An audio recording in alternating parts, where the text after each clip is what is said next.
नमस्कार, आप सभी का बहुत बहुत स्वागत है हमारी खास पेशकश क्रिकेट हाउसफुल में। मैं हूं आपके साथ विपनेश माथुर। आज सबसे पहले बात करेंगे विराट कोहली के साथ केसरिक विलियम्स की।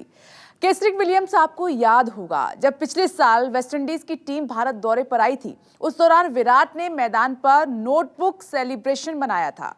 केसरिक विलियम्स की गेंद पर छक्का मारने के बाद विराट के सेलिब्रेशन को पहले लोग समझ नहीं पाए थे, लेकिन बाद में पता चला कि विराट ने केसरिक विलियम्स के साथ अपना हिसाब बराबर किया है, क्योंकि 2017 में केसरिक विलियम्स ने विराट को आउट करने के बाद ऐसा ही सेलिब्रेशन किया था। और अब लगता है कि एक बार फिर से केसरिक विलियम्स विराट को भड़का रहे हैं। तभी तो विराट के खिलाफ केसरिक विलियम्स ने जहर उगला है, जिसके बाद ये कहा जा रहा है कि विराट ये फिर पिटेगा विराट से। तस्वीर दिसंबर 2019 की है, जब वेस्टइंडीज के खिलाफ विराट कोहली ने अपने टी20 करियर की सबसे बेस्ट पारी खेली थी। हैदराबाद टी20 में विराट कोहली ने केसरिक विलियम्स की एक गेंद पर छक्का मारने के बाद इस तरह का रिएक्शन दिया था। क्रिकेट की भाषा में इसे नोटबुक सेलिब्रेशन कहा जाता है। विराट के इस अंदाज को देखने के बाद मैदान पर किसी को कुछ भी समझ नहीं आया था, लेकिन वेस्टइंडीज के गेंदबाज केसरिक विलियम्स को सब पता था। विलियम्स जानते थे कि विराट कोहली ऐसा क्यों कर रहे हैं। दरअसल साल 2017 में जब भारतीय टीम वेस्टइंडीज दौरे पर गई थी, उस दौरान विलियम्स ने विराट कोहली को आउट किया था। जमैका वनडे में विलियम्स ने विराट का विकेट झटकने के बाद नोटबुक सेलिब्रेशन किया था। मैच खत्म होने के बाद हाथ मिलाने के दौरान विराट कोहली और विलियम्स की बातचीत भी हुई थी। आपकी गेंदबाजी शानदार है, मगर सेलिब्रेशन पसंद नहीं आया। बस यही से विराट कोहली बदले की फिराक में थे। हैदराबाद टी20 में जब विराट और केसरिक विलियम्स का आमना सामना हुआ तो विराट ने हिसाब बराबर कर लिया, जिसके बाद अब करीब 6 महीने बाद केसरिक विलियम्स ने विराट को लेकर बेतुका बयान दिया है। हैदराबाद मैच में विराट कोहली जैसे ही मैदान पर आए तो उन्होंने कहा कि आज की रात यहाँ पर नोटबुक सेलिब्रेशन काम नहीं करने वाला। इसके बाद कोहली कुछ न कुछ बोल रहे थे, जिसके बाद मजबूरन मुझे ये कहना पड़ा कि चुप रहो और बल्लेबाजी करो। असल में तुम एक बच्चे की तरह बर्ताव कर रहे हो। अगर विराट कोहली विलियम्स के साथ स्लेजिंग कर रहे थे तो फिर इसकी शिकायत अंपायर से करनी चाहिए थी। अब 6 महीने बाद विलियम्स गड़े मुर्दे उखाड़ रहा है। वैसे हम आपको बता दें कि विराट से विलियम्स इस कदर डर गए थे कि मैच में विराट का विकेट लेने के बाद भी विलियम्स ने नोटबुक सेलिब्रेशन नहीं किया और मुंह पर इस तरह से उंगली रखते हुए मानो ये कह रहा था कि आगे से अब मैं कुछ भी नहीं बोलूंगा। लेकिन फिर भी विलियम्स विराट के खिलाफ बोल रहे हैं। ऐसे में जब आगे इन दोनों खिलाड़ियों की टक्कर होगी तो फिर मैदान पर शोले भड़कने की पूरी गारंटी हो सकती है। और अब बात कर लेते हैं केएल राहुल की, जिनकी प्रतिभा को सबसे पहले पहचाना था कप्तान महेंद्र सिंह धोनी ने। भले ही अब राहुल विराट कोहली की पहली पसंद बन गए हैं, लेकिन उनके करियर में धोनी का काफी अहम रोल रहा है। और ये हम नहीं कह रहे हैं, बल्कि ये खुद केएल राहुल कहते हैं, मानते हैं। तभी तो आज भी राहुल को याद है कि धोनी के साथ बिताए वो लम्हे कैसे थे। केएल राहुल, महेंद्र सिंह धोनी और अमेरिका, इन तीनों के बीच है खास कनेक्शन। लॉकडाउन के बीच जब खेल बंद है तो ऐसे में भारतीय खिलाड़ी अपने फैंस की हर बात का जवाब दे रहे हैं। दरअसल केएल राहुल से ट्विटर पर एक फैन ने पूछा कि धोनी के साथ उनकी सबसे अच्छी मेमोरी कौन सी जुड़ी है। इसका जवाब केएल राहुल ने देते हुए कहा कि साल 2016 में जब टीम इंडिया अमेरिका में वेस्टइंडीज के खिलाफ टी20 मैच खेल रही थी, उस दौरान धोनी और राहुल के बीच शतकीय साझेदारी हुई थी, जिसे राहुल धोनी के साथ मैदान से जुड़ी यादों में सबसे ऊपर रखते हैं। इस मैच में राहुल ने शानदार शतक लगाया था। वैसे केएल राहुल टेस्ट कैप को धोनी से मिला सबसे बड़ा तोहफा मानते हैं। केएल राहुल ने अपने टेस्ट डेब्यू को भी याद करते हुए उसे बेहद भावुक लम्हा बताया। राहुल ने कहा कि मेलबर्न में धोनी के हाथों से टेस्ट कैप मिलना उनके लिए सबसे यादगार पल है। जाहिर है धोनी के साथ केएल राहुल का एक खास जुड़ाव रहा है। भले ही आज कप्तान विराट कोहली की केएल राहुल पहली पसंद बन गए हैं। राहुल भी मानते हैं कि विराट कोहली की वजह से वो खुद को टीम में स्थापित कर पाए हैं, लेकिन एक सच ये भी है कि धोनी जब टीम के कप्तान थे, उस दौरान धोनी ने राहुल को न सिर्फ मौके दिए, बल्कि धोनी ये परख चुके थे कि केएल राहुल में काफी प्रतिभा है और आने वाले समय में राहुल लंबी रेस का घोड़ा साबित हो सकते हैं। राहुल भी धोनी की उम्मीदों पर पूरी तरह से खरे उतर रहे हैं। क्रिकेट के छोटे फॉर्मेट में राहुल लगातार अच्छा कर रहे हैं।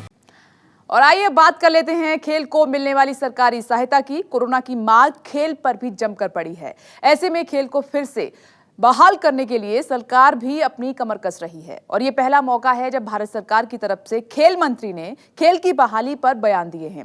कैसे मैदान पर खेल की वापसी के लिए कारगर साबित हो सकती है सरकारी सहायता, आइए आपको दिखाते हैं इस रिपोर्ट के जरिए। खेल के लिए तैयार है सरकार। मैदान पर खेल की वापसी के लिए बनाया जाएगा बड़ा प्लान। हर तरफ से हो रही है खेल की वापसी की कोशिश। खेल पर भारत सरकार की तरफ से आया है पहला बयान। कोरोना की वजह से हर खेल मैदान से दूर हो गया। खिलाड़ियों की क्या हालत हो गई है, लॉकडाउन में उसका अंदाजा आप धोनी जैसे खिलाड़ियों की इन तस्वीरों से लगा सकते हैं। हो भी क्यों ना, जो आदमी 20 साल से क्रिकेट खेल रहा हो, जो शख्स महीने के 20 दिन मैदान पर नजर आते हो, वो खिलाड़ी अगर 2 महीने से घर में कैद हो तो फिर उनकी मनोदशा का अंदाजा आप लगा सकते हैं। और शायद यही वजह है कि केंद्रीय खेल मंत्री किरण रिजिजू की तरफ से बयान सामने आया है। कोरोना वायरस के बाद ज्यादातर मैच बगैर दर्शकों की होने की संभावना है। ऐसे में मैच में रोमांच बनाए रखना बड़ी चुनौती होगी। मैचों को खाली स्टेडियम में कराने और उसका रोमांच बरकरार रखने के लिए प्लान तैयार करना होगा। दरअसल इंग्लैंड के पूर्व कप्तान केविन पीटरसन ने कल ही ये कहा था कि बिना दर्शकों के सही लेकिन क्रिकेट की मैदान पर वापसी होनी चाहिए।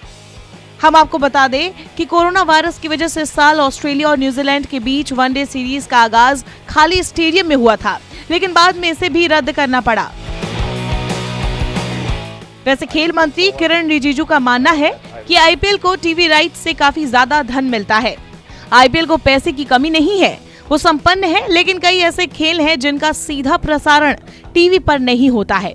ऐसे खेलों को खेल मंत्रालय की ओर से बढ़ावा देने के लिए सपोर्ट किया जाएगा।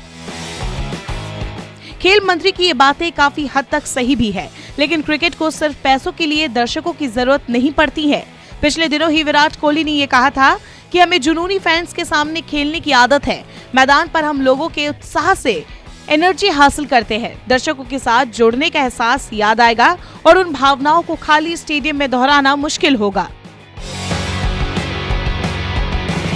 जाहिर है क्रिकेट जैसे खेल में सिर्फ 11 खिलाड़ी नहीं खेल रहे होते हैं, बल्कि क्रिकेट में इन फैंस का भी अहम रोल होता है, जो अपने अंदाज में स्टेडियम में नजर आते हैं और अपने हिसाब से खेल को आगे बढ़ाते हैं।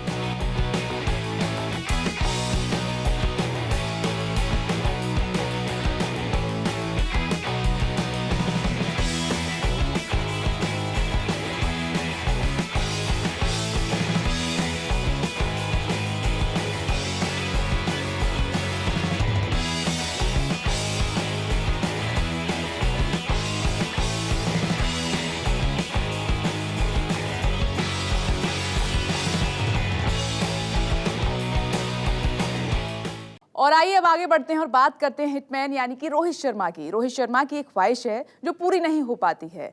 बल्ले से कमाल करने वाले रोहित अब गेंद से धमाल मचाना चाहते हैं। ऐसे में क्या आगे कप्तान कोहली हिटमैन की ख्वाहिश पूरी करेंगे, ये बड़ा सवाल है।